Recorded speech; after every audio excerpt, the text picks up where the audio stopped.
2NURFM News. For our sponsor, Tile Warehouse Warners Bay. Open 7 days for your convenience.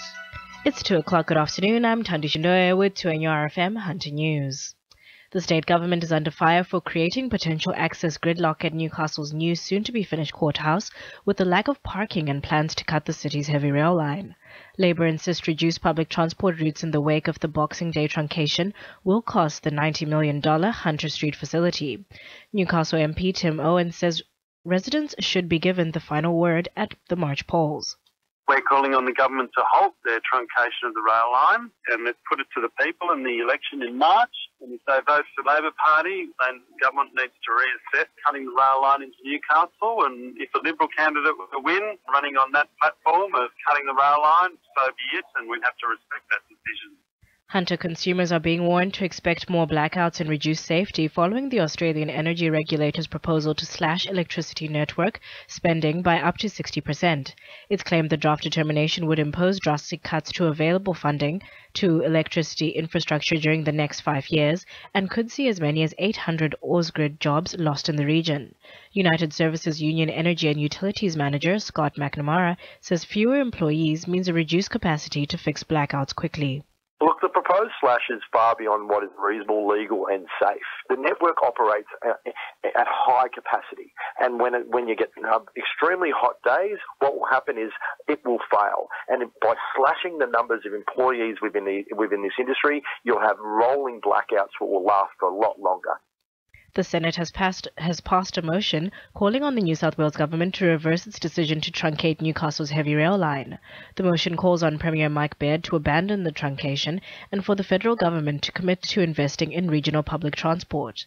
Green Senator Lee Rhiannon says it's up to the state government to take the best action for the people. The Senate motion isn't binding on the New South Wales government, but it certainly sends a very clear message that they should do the right thing by the people and the environment and the transport needs of the region and save this railway.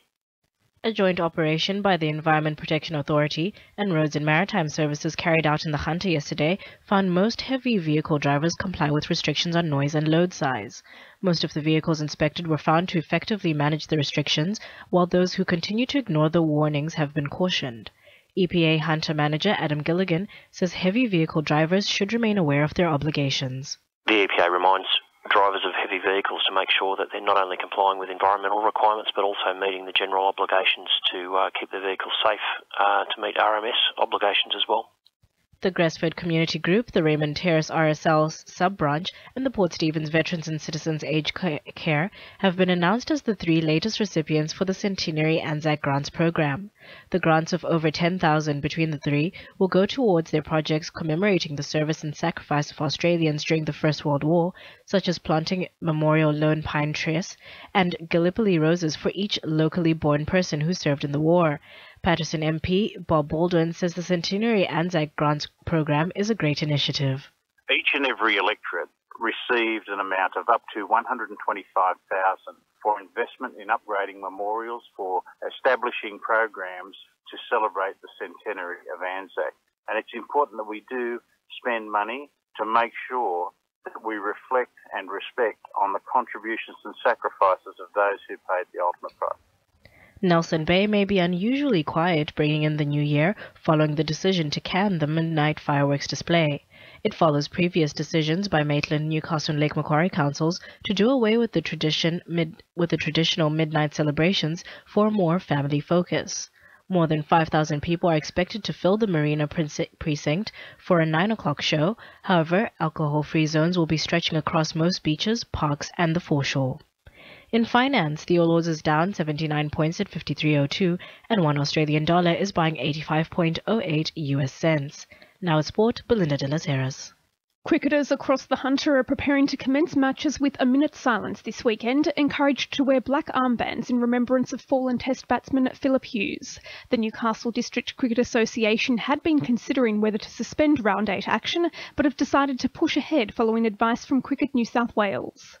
Former Knights player Zane Tetevano faces an uncertain future in the NRL following Manly's decision to suspend the prop after pleading guilty to assaulting his ex-girlfriend on 4 separate occasions at their Merewether unit this year. Tedavano's agreed to a 2-year apprehended violence order and has been granted a long adjournment to seek psychological assistance before being sentenced in March. And the Newcastle Jets are in final preparations to meet bitter rivals the Central Coast Mariners in Sunday's F3 derby. Both teams will be itching for victory, with the Mariners caught in a 6-game winless streak following problems in the front third. That's sport. I'm Belinda de las Heras. 2 in your FM News Time is 2:05.